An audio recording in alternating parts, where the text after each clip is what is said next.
Je suis très intéressé par ce que nous venons de vivre sur 2 samedis de suite. Pourquoi? Parce que ça permet de replacer les idées que nous avions sur la question de l'immigration d'une façon générale. Parce qu'il ne s'agit pas tout simplement de donner des cas concrets, mais il s'agit aussi de recueillir ce qui se vit, ce qui se fait aujourd'hui auprès de cette population, mais aussi au nom de la collectivité dans laquelle nous sommes. Nous sommes tous ensemble. Mais qu'est-ce qui se fait et qui n'est pas connu et qui n'est pas remonté au niveau national pour qu'on puisse utiliser ce qui se fait et en faire une loi? C'est pour ça que je pense que ce que nous avons partagé ensemble est nécessaire. Tout ce qui a été dit, et tout ça c'est nécessaire. Maintenant, quel résumé on en tire sur la question de l'accueil? Quel résumé on en tire sur la question de l'accompagnement? Si on arrive à instituer l'accueil et l'accompagnement en y donnant des cadres, on pouvait mieux tenir compte d'une loi qui promulgue, qui renforce et qui donne des cadres à ces 2 choses. En plus de cela, où en sommes-nous sur l'information, la communication? Comment on informe sur ce qui se fait? Comment on informe sur ce que les gens doivent vivre? Je pense que on a entendu des cas concrets, des témoignages et qui font ressortir l'ignorance. L'ignorance des 2 côtés.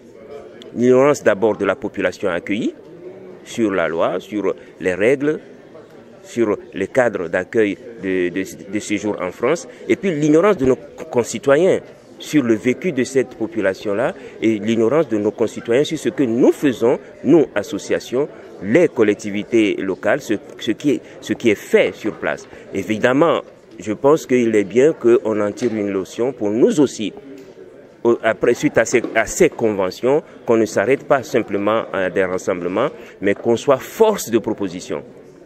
Tout ce qui est dit, comment on le transforme en idées, comment on les transforme en sujets, comment on les transforme en force, en propositions, des propositions pour que ceux qui nous administrent, tous ceux qui font les lois, puissent tenir compte de ça avant de décider, avant de proposer des lois. Parce que oui, il y a des idées, il y a des actions qui sont menées, mais de tous les côtés, il y a de l'ignorance qui fait qu'on n'avance pas et qu'on soit obligé chaque fois de secouer le panier et de faire sortir des choses qui ne contribuent pas au mieux vivre ensemble. Et c'est pour ça que je réagis et je vous remercie. Je suis membre du collectif Golem qui rassemble les juifs et juifs de gauche contre l'antisémitisme et contre le racisme. Quand on vit depuis 2000 ans en diaspora, en France, la question de l'immigration, c'est quelque chose de très personnel, de très intime, puisqu'effectivement, pour une très grande majorité d'entre nous, première, deuxième, troisième génération, nous sommes effectivement des enfants d'immigrés qui avons participé à la construction de ce pays, quand ce n'est pas à la libération de ce pays, et à bien des égards à la vie politique de ce pays. Aujourd'hui, nous sommes toujours persuadés que nous pouvons obtenir le retrait de la loi Darmanin-Le Pen, qui est au cœur des enjeux. C'est aussi par la confrontation des idées, comme nous avons pu le faire ce matin, entre acteurs politiques, acteurs syndicaux, acteurs associatifs, que nous pourrons créer les conditions d'une prise de conscience, d'une mobilisation plus large, pour laquelle je sens les habitantes et les habitants du Loir-et-Cher et de Blois en particulier disponibles quand le collectif Pas d'enfants sans toit, Pas d'enfants à la rue à Blois organise une manifestation qui rassemble 600 personnes, quand en 2 jours nous sommes capables de rassembler 400 personnes devant la préfecture du Loir-et-Cher, on sent qu'il y a une véritable aspiration à la mobilisation. Pour nous, la question de l'immigration n'est pas une question sociale, n'est pas une question économique, c'est d'abord une question politique, c'est la manière dont nous allons décider ou pas de vivre ensemble dans ce pays. Et je crois qu'il y a des vrais enjeux à se rappeler que d'abord la France, et c'est sa particularité, s'est construite sur le droit du sol, qu'elle a imposer dès le départ l'idée que est française et français, celui qui décide de participer à la construction du projet politique français. Ça nous intéresse d'ailleurs sur la question de qu'est-ce que aujourd'hui faire peuple. Dans un débat qui est pollué par la question des identitarismes, je pense que une confrontation comme nous avons eu ce matin était utile parce qu'elle nous a permis de clarifier un certain nombre de choses. Elle nous a permis de montrer que sur la question de l'immigration, la droite et la gauche, ce n'est pas pareil et que c'est surtout pas une question technique. Et que, enfin, je terminerai en disant que ce qui me semble important, et du point de vue de Golem, on est mobilisé sur ces questions, c'est que il y a des marges de manœuvre pour construire des solidarités locales, des solidarités concrètes, à partir desquelles on peut faire de l'éducation populaire, de l'auto-organisation de nos communautés pour essayer de construire un futur qui ressemble à la France telle qu'elle est aujourd'hui et pas telle que certains politiciennes et politiciens d'extrême droite voudraient nous le décrire en opposant les communautés entre elles. Voilà. Merci. À la Ligue des droits de l'homme, tout particulièrement, nous souhaitions mettre l'accent sur les conditions d'accueil. Parce que qui dit accueil dit dans un premier temps, oui, hébergement. L'hébergement, c'est primordial parce que la personne arrive, il faut qu'elle puisse dormir quelque part, surtout en ces périodes d'hiver. Mais également l'accueil pour régulariser leur situation quand ils le peuvent auprès de l'administration, de l'État, la préfecture en l'occurrence.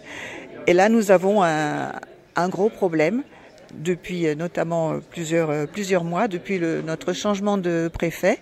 Nous ne sommes plus accueillis comme auparavant, à raison de quelques fois dans l'année par le préfet et ses services, pour évoquer des dossiers plus particuliers ou pour évoquer les dossiers de migrants en procédure de régularisation de leur situation.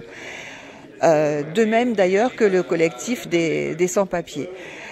Et cette convention nous a permis donc d'exprimer les difficultés que rencontre ce vrai parcours du combattant, que rencontre le migrant lorsqu'il arrive seul ou accompagné de sa famille ou mineur non accompagné. Là aussi le problème est compliqué, ou nécessitant de régulariser leur situation quand ils passent qu'ils sont avec leur famille, qu'ils sont arrivés avec leur famille et qu'ils doivent passer du statut de mineur au statut de adulte arrivé à l'âge de 18 ans. Les procédures sont de plus en plus compliquées et rien ne semble s'arranger avec cette loi qui a été promulguée hier soir. Bonjour, je suis Cédric Marmus, je suis secrétaire de la section PS de Blois, élu municipal à la médiation culturelle et surtout aux relations internationales et coopération. Et ce sujet de l'immigration me touche à titre personnel bien évidemment, mais aussi dans le cadre de mes fonctions d'élu, puisque un mandat d'élu aux relations internationales à l'échelle de la ville de Blois consiste surtout à favoriser les échanges interculturels, comprendre l'autre, favoriser l'amitié entre les peuples. Et pour revenir sur ce sujet de l'immigration, évidemment on partage tous le fait que l'immigration n'est jamais un choix, mais plutôt une obligation. Voilà, on ne se déracine jamais par plaisir. Et aujourd'hui, je pense qu'on peut employer le mot, scandaleusement, la France ferme des portes à des gens qui justement auraient besoin qu'on leur tende la main. Je reviens à titre personnel sur une expérience professionnelle. Je travaille aussi à la ressourcerie qui est à Blois-Vienne, dont le but initialement était d'inclure des citoyens pour les sensibiliser à la réduction des déchets, parce que c'est notre cœur de métier. Et on a accueilli une expérimentation en 2019 de services civiques étrangers.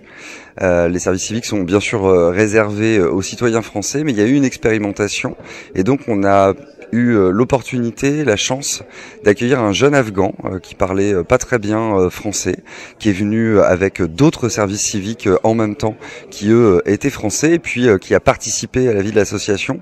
C'est tout à fait épanoui dans sa mission et a pu s'intégrer, trouver un logement. Évidemment, il était accompagné par des associations, notamment la SLD au départ. Et puis lorsqu'il nous a quittés, il a tout de suite trouvé du travail. D'abord dans une boucherie artisanale, et puis il a pu se payer le luxe, si j'ose dire, de démissionner pour partir dans un autre métier, toujours comme boucher, dans la grande distribution. Et puis il en a eu marre, et maintenant aujourd'hui, ça fait 5 ans qu'il est sur le territoire. Là aujourd'hui, il a un nouveau travail beaucoup plus qualifié, qui correspond plus à ses compétences. Et par cette expérience, à titre individuel, j'ai pu évidemment me rendre compte que dès lors qu'on ouvrait la porte, dès lors qu'on savait retrouver le sens de l'hospitalité et de l'accueil, on savait intégrer. Et intégrer pourquoi ? Pour avoir à la fois des conditions de vie pour des gens qui n'en avaient plus de bonnes dans leur pays d'origine, voilà, leur donner des conditions de vie acceptables ici en France, et puis surtout participer à la vie de la société. Ça fait depuis toujours que la France accueille des immigrés sur son territoire, qui s'intègrent, qui s'assimilent à la population.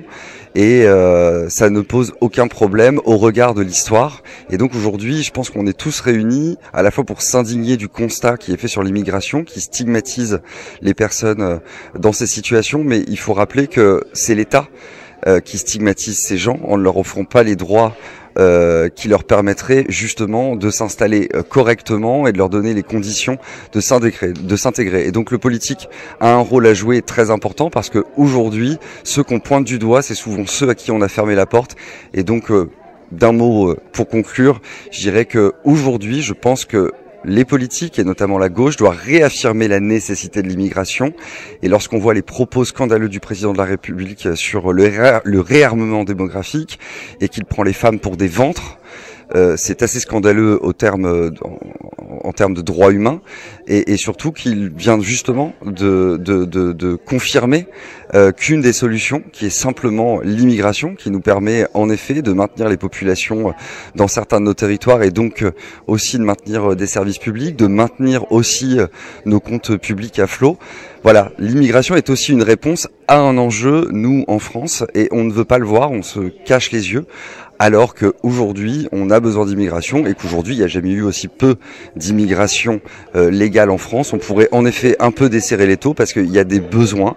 Il y a des besoins d'abord humains, il y a aussi des besoins dans le monde du travail, et on a aussi besoin de toute cette richesse qui alimente notre société et nos traditions, et qui viennent aussi nous bousculer dans nos coutumes, dans nos traditions, et apporter aussi quelque chose de neuf. On a cette chance d'être dans un État laïque qui préserve les croyances des uns et des autres, qui préserve aussi le droit de critiquer les croyances ou les opinions des uns et des autres. Et donc aujourd'hui, on voit bien qu'on est qu'on est dos à l'histoire de la France, celle qui a rendu la France forte, ouverte sur le monde. Et je crois qu'aujourd'hui, c'est ça qu'il faut réaffirmer. Si on veut que la France soit forte, il faut rester ouvert sur le monde et savoir accueillir. C'est la condition sine qua non pour ne pas marginaliser des gens qui ont déjà eu des parcours extrêmement difficiles, et qui, s'ils sont arrivés aujourd'hui en France, ont déjà fait preuve de beaucoup de détermination, de motivation pour nous rejoindre. Et donc, humaniste que je suis et que nous sommes, nous devons absolument leur tendre la main. Nicolas Argelé, je suis coprésident du groupe écologiste à la mairie de Blois, donc majorité plurielle de gauche. Et donc j'ai participé comme public aux deux premiers moments de convention, qui étaient organisés majoritairement par les jeunes socialistes, Lola et Simon. Merci à eux.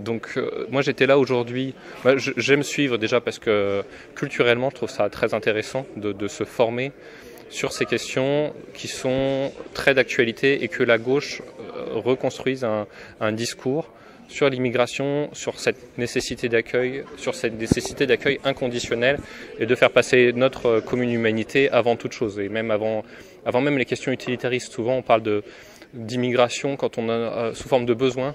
Et c'est ce qui mène à l'immigration choisie, sur la question oui mais on a besoin d'emploi, oui mais on a besoin de repeupler les campagnes. En fait moi j'ai envie de parler d'immigration uniquement sous l'angle humain, c'est-à-dire au nom de notre commune humanité, il faut avoir un discours de solidarité, ça me semble essentiel, et puis combattre la bataille des chiffres qui sont totalement faux. On n'est pas du tout une des premières tailles d'accueil, on n'est pas si attractif que ça par notre modèle social, et au contraire, je pense qu'il faut qu'on gagne en capacité d'accueillir. Ce que j'ai trouvé intéressant sur cette discussion-là, c'était donc il y avait le collectif Pas d'enfants à la rue avec lequel on a travaillé sur l'accueil des enfants à la rue, où la mairie a mis en place un hébergement, puis la région, puis l'agglomération, ce qui montre quand même que ça fait une différence d'être à gauche ou à droite malgré tout en politique, et je trouve que c'est intéressant de le rappeler. Et aussi que ça fait une différence en tant que citoyen quand on s'engage, qu'on peut faire bouger des lignes assez vite, parce que finalement le collectif n'existe que depuis 3 mois, et donc aujourd'hui c'est comment on construit quelque chose de long terme, et c'est intéressant de se dire comment on construit un système de solidarité localement qui tienne la route sur le temps long. Et en ça, je trouve qu'il y avait aussi témoignage du département, et je trouve qu'en ça, le département ne prend pas du tout sa part à la juste mesure. Aujourd'hui, on a une réforme en cours de la partie solidarité du département qui maintient des fonds. Alors peut-être qu'il y a une légère augmentation des budgets, mais malgré tout, on a une réduction de l'accueil dans les MDCS d'une demi-journée. Donc ça veut dire qu'une femme, par exemple, qui est victime de violences conjugales et qui arrive un jour où c'est fermé, elle n'a pas d'accompagnement pour porter plainte ou autre. C'est un vrai problème. On avait 8 PMI pour l'agglomération, on passe à 4, alors que déjà à 8, elles n'arrivaient pas à faire un vrai travail d'accompagnement. On a la suppression du bus scolaire qui permettait par exemple d'accompagner ces publics vers Emmaüs, vers le CHU ou autre. Donc on a une réorganisation du service qui peut être intéressante, parce que à côté de ça, on a une augmentation des permanences à Bégon ou autre, mais je trouve quand même qu'on laisse les gens des services du département dans le désarroi parce qu'ils ne sont pas en capacité de bien faire leur travail, et on n'est pas du tout à la hauteur en termes de besoins, alors qu'on sait que le département aujourd'hui, il a moins de 3 ans de capacité de désendettement. Alors ça parle peut-être pas forcément à tout le monde, mais une collectivité en général a entre 7 et 10 ans de capacité de désendettement. Quand on dit qu'elle est à l'équilibre, qu'elle investit suffisamment, ça veut dire que, en gros, on a une manne financière potentielle très très forte au département. Sa première compétence, c'est le social, et pourtant c'est la compétence sur laquelle aujourd'hui le département s'engage assez peu et a des visions très restrictives de la loi. Si je prends l'exemple je pense qu'il faut parler de choses concrètes, mais par exemple, avant-hier, j'ai été interpellé parce qu'il y a une femme enceinte qui s'est retrouvée sans solution. Normalement, c'est le département qui accompagne les femmes enceintes et les mineurs de moins de 3 ans. Et aujourd'hui, ils vont avoir un discours en disant une femme enceinte qui est retombée enceinte sur le territoire, c'est que c'est pas une femme isolée, et que nous on prend en charge que les femmes isolées parce que on tombe pas enceinte toute seule. Et je trouve que cette vision des choses est très dure, très à côté des réalités, d'autant que il faut savoir aujourd'hui, on a 90% de ces femmes qui sont victimes de violences conjugales. On a beaucoup de grossesses non désirées. Voilà, on a le problème de femmes qui se retrouvent prostituées, de femmes qui se retrouvent avec des échanges où en réalité, pour pouvoir avoir accès à des choses, on les pousse à coucher. Voilà, il y a de la violence auprès de toutes ces femmes, et finalement, c'est mettre tout ça sous le tapis. Laisser tous ces gens-là sans solution, c'est aussi, je pense, localement, nourrir des trafics. On a des marchands de sommeil, on a tout ça. Aujourd'hui, on avait un département qui était volontariste, on avait 80 places d'hôtel pour les femmes isolées. D'accord, l'hôtel, c'est pas la meilleure solution, il faut construire je suis tout à fait d'accord pour dire qu'il faut construire des solutions pérennes de meilleure qualité. Mais là, on va passer de 80 places à plus de 35 places à la résidence Lumière avec le CIAS. Et donc ça veut dire malgré tout qu'on a 50 femmes, 50 places qu'on supprime sans alternatives proposées, avec un discours de notre département qui dit oui mais on fait déjà plus qu'ailleurs aujourd'hui. Oui mais et alors, soyons volontaristes, montrons qu'on peut être humain, montrons qu'on a une capacité d'accueil, que voilà, les gens ne se déplacent pas par souvent quand ils se déplacent c'est par nécessité. la guerre, l'emploi, le changement climatique. Très souvent sur les territoires tout à fait limitrophes, quand on vit en France, c'est vraiment qu'on a des parcours de migration longs et difficiles. On a aujourd'hui eu beaucoup de témoignages de gens qui peuvent être en France depuis des années, des dizaines d'années, avoir travaillé et recevoir encore une possibilité de ne pas avoir de carte de séjour au conduite et d'être renvoyés dans d'autres pays alors qu'ils vivent en France depuis plus de 10 ans. Je trouve ça complètement inhumain, indigne, et c'est la différence entre l'anonymisation des chiffres et des gestions et la réalité du quotidien. Et quand on voit des réalités, quand on parle avec des gens qui vont être ok, le département va dire c'est pas nous parce que on vous croit pas, vous n'avez pas moins de 18 ans. Sur la base d'entretien, sur la base de simple entretien, et puis l'État qui va dire c'est pas nous, ils sont mineurs, et puis c'est des ninis qui ont aucune solution et qu'on met dehors sans solution. Enfin, on crée plein de situations de gens à la rue, de gens sans moyens, et qui après deviennent la victime de trafic. Et quand on a un discours de droite qui dit luttons contre la délinquance, et qui pour eux, la délinquance, c'est les migrants, alors qu'en fait, la délinquance, elle est issue des situations de pauvreté que nous-mêmes créons en ne proposant pas de solution. Et quand on fait ça, quand on laisse des gens dehors sans solution, parce qu'on n'a pas voulu créer de vraies capacités d'accueil, eh ben, on crée les conditions du trafic, on crée les conditions de la misère humaine, sur laquelle les violences croissent. Et voilà. Et donc, c'est à nous, politique publique, je pense, de proposer un autre discours et vraiment cette convention où on a toutes les associations et tous les politiques de gauche qui sont là pour essayer d'imaginer d'autres manières de faire. Je trouve ça très positif et encore bravo à Simon et Lola pour l'organisation.